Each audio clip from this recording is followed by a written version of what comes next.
Scott Hansen here from NFL Red Zone. I hope you're checking out 1 hour of 5-Yard Rush, one of the best podcasts on NFL football in the UK.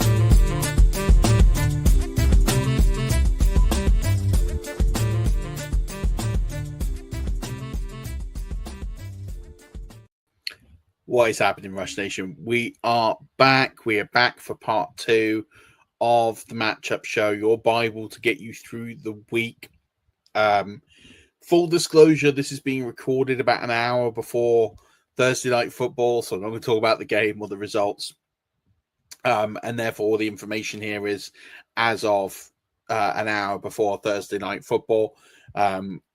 Latest news is Amari Cooper is retired.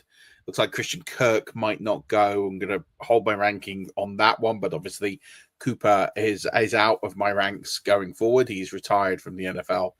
So just make that really clear in terms of the timescape of the information we've got. We've got 6 games to review, the late slate, the 9:05, 9:25, or 4:05, 4:25, Sunday Night Football, and then Monday Night Football. So a bit shorter than the first episode. Also, please hit the comments. Let me know what you think of this format. This is always sort of the hardest shows of the week for me to do, because I don't know sort of how much to show, how much to go into. Is it too long? Is it too short? That's why I kind of break them up as well, because it's a lot of information.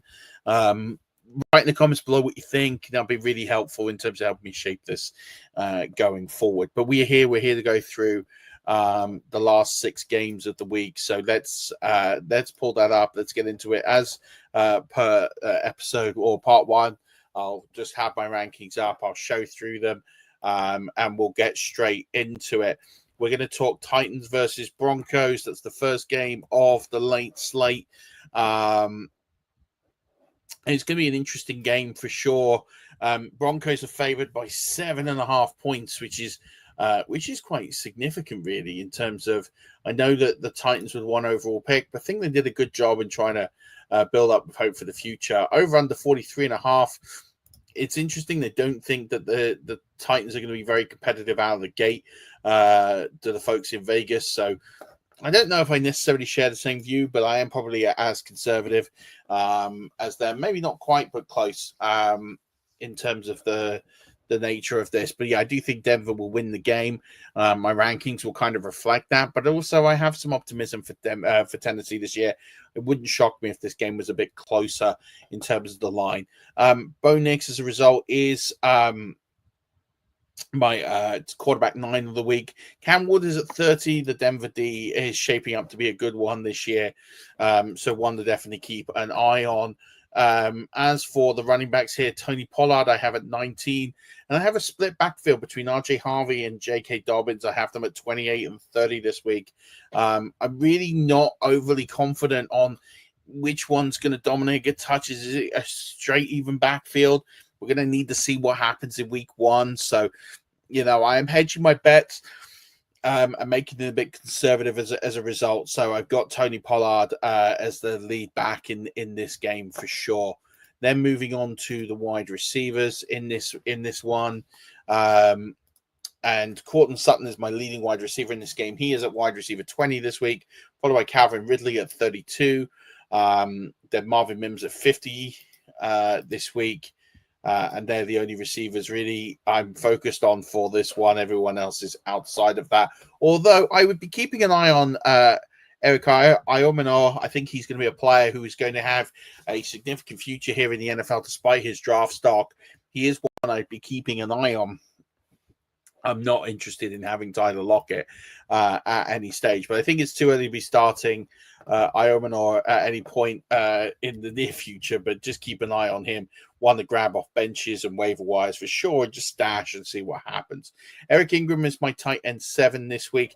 Chigo Konkru is tight end 21 this week. I do have some hope for him this season, but think it will take a little time to get going. The Broncos are my DST 8 this week. That's going to shock a few people. A lot of them have them higher. I do think that Tennessee can maybe have a few blows here. But I also just think there's better opportunities and better matchups across the board with the Steelers, the Cardinals, the Vikings, who I have a bit higher as well, and the Commanders. Titans, I have at last. I just don't have a lot of faith or confidence in this defense in terms of generating turnover-worthy plays. In terms of the kickers, Will Lutz is at 5 this week. Joey Sly is at 31 for the week. Next matchup here is the 49ers versus the Seahawks. Really close game, favored in the way of the 49ers by 1.5. It is going to be really, really close. It's a really, really close matchup. Over under set 45.5, that consistent line of the week. That's what I call the Vegas cop-out line. They're really not sure what to do. So they stick a lot of games at 45.5 because they don't know if these teams are good or not for this part of the season. I'm just going to change this rankings page over so you can catch this. Brock Purdy, my quarterback, 11 on the week. Sam Darnold is at 28. Think it's going to take a little while to get him going with this offense. As for the running backs, I have Christian McCaffrey at 1 this week. This is a good matchup for him. Kenneth Walker is at 15. Zach Charbonnet is at 39.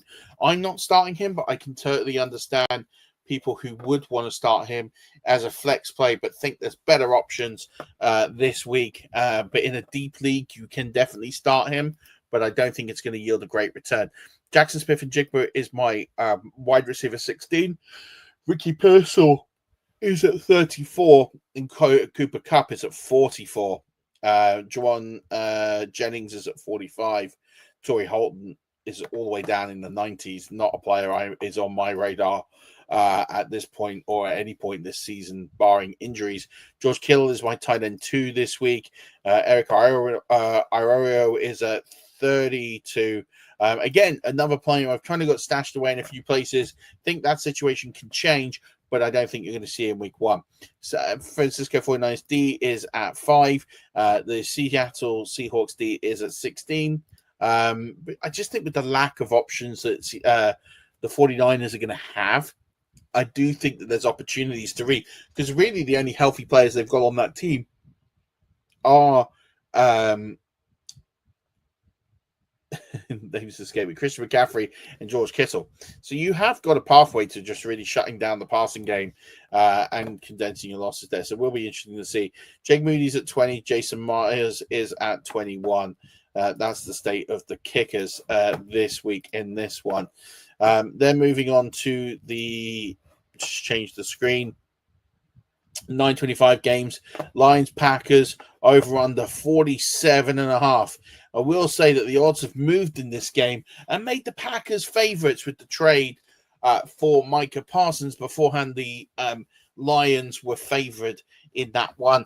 I think this will be a really good game. I think this is definitely the game on the late slate that will catch my attention the most. And I'm really looking forward to seeing how it plays out. I think a lot of teams are sleeping on the Lions this season, and I think that there will be an opportunity for them to post some wins, and I still think they're one of the better teams in the NFC. So I'm not necessarily going to be giving the flowers to Green Bay in this one just yet. Jordan Love, he is at QB 14 for me this week. Jared Goff is at 16. That D with Micah Parsons has got better. It will be interesting to see how they come through this one. As for the running backs here, Jahmyr Gibbs is at 4. Josh Jacobs is at 8. And David Montgomery at 26. So 3 starting worthy running backs available in this game. Followed by the wide receivers, Amon-Ra St. Brown is at 8. Jameson Williams is at 27. Matthew Golden is at 39. Jaden Reed, who has a questionable tag at the time of recording, is at 51. Romeo Doubs might be one of interest. If Jaden Reed doesn't go, he's at 61. If not, I'd probably be staying away from Jaden Reed and everyone else and just maybe seeing what happens with Golden moving forward. Sam Laporta is my tight end 4 this week. Tucker Kraft, my tight end 10. As for the defenses here, I have them quite lowly ranked. Detroit at 17, Green Bay at 18. Shouldn't be defenses that you would be typically starting this week. There are better options out there on the waiver wire this week. Jake Bates, my kicker, at 9 this week. Brandon McManus is my kicker at 19 this week. So not one I'd be starting McManus in if you drafted him, hoping he would be your guy. Last game of the late slate is the Texans versus the Rams. Rams favored by 3.5 despite the injury concerns of Matthew Stafford. The over-under is set at 47.5. This game should be really straightforward if Stafford is healthy. But again, I do think people are sleeping on the Texans. There's a lot of ability there. And I do think this is a bounce-back year for CJ Stroud. Despite that, I do have him at 17 this week. I think the Rams D can get to him. That offensive line for Stroud is a concern. It'll be interesting to see how they're going to address the elephant in the room, which is that offensive line. Trading away and getting rid of most of the offensive line is never a good recipe for success. I have some concerns. Matthew Stafford at 25 does look like he will play, but how healthy is he with that back, which we know he has suffered from for the last few years? Kyron Williams is my running back 11 on the week. Nick Chubb is at 35, stepping in for Joe Mixon. Woody Marks is at 48. I do think there'll be some room for him in this one to keep an eye out and go for sure in this one. But as the season goes on. But I do think Woody Marks will get more carries. I think he might grow into this role. And if Mixon doesn't come back, they're going to need to utilize him more. So one to keep an eye on Woody Marks. Another one I'd be picking up off the waiver wire and keeping an eye on. Nico Collins, he is the wide receiver 4 this week. Puka Nacua is the wide receiver 7. Devontae Adams, wide receiver 15. These three all must starts this week. And Christian Kirk is looking more and more unlikely to play. He's at 46 right now. I'm not going to adjust my ranks until I get a little bit more information. But Adam Schefter did say he is a concern to play this week. So we'll be keeping an eye on that one over the weekend. Dalton Schultz, he's at 22 this week. And Tyler Higbee at 34. Not starting the tight ends this week. Not a matchup really to be focusing on those. I do have the Rams at 6 and the Texans at 9. I do think the defenses could really steal this one, which is strange for the line that being given where it is. But I do think there'll be opportunities for both teams to snag DST-worthy points, especially the Rams with that weakness to the offensive line of the Houston Texans. Kieran Fairbairn is going to be my kicker 8 this week. Josh McCarthy is at 17. I think, again, he'll have better weeks, but this one I'm probably staying away from for him there. I'm going to move this to DSTs. Look at who we're monitoring on the DST track. Sunday Night Football is the barn burner. It is the game of the week. Absolutely. Ravens and Bills. Going to be an extraordinary matchup. Over under highest of the week, 51.5. And no surprises there. They do have the Bills as the favorites. I think this is a tough one to call. I don't know which way I would necessarily go on this one. Will be interesting to see. However, we will go into this a little bit more. These quarterbacks are the 1 and 2 on the week. They'll be the 2 that will stand out most of the season. And as a result, they are 1 and 2 in my ranks this week. Derrick Henry is at 5. James Cook is at 17. Ray Davis is down at 51. In terms of running back rankings, not players I would be starting this week. Looking at the wide receivers, Zay Flowers is at 26. He's my highest ranked wide receiver in this game. Despite the points, I just think the points are going to get spread around with the wide receivers. Maybe Zay Flowers is the only one who's going to really capitalize. The rest are all flex plays, and I guess you've got to kind of pick your poison here. Khalil Shakir is at 41. Keon Coleman is at 47. Rashad Bateman is at 52.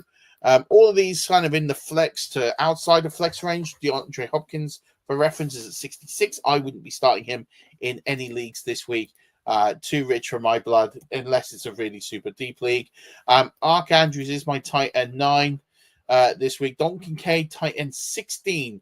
Again, be interesting to see which Dalton Kincaid we get, and will they utilize him more? So it will be interesting to see how they do that. But both these defenses, because it's a high scoring game, are not startable. The Ravens at 24, the Bills are at 25 this week. And in terms of the kickers, no Justin Tucker, don't forget. So it is Tyler Loop. He is my favorite kicker in this matchup. He is at 12. Tyler Bass, who does have a questionable tag, very rare for a kicker to have a tag, is at 15, but I would expect him to go this week.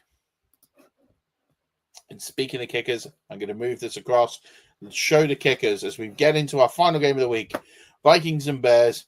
Bears are favored by 1.5 points, which it shows you about the movement in the offseason and the banking of the coaches over under at that very famous 45.59 of we don't know what we're doing here in Vegas.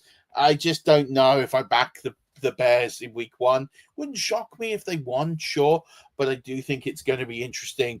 And I think, again, a lot of people writing out the Vikings, JJ McCarthy's first game, but I do think that the Vikings have the better talent.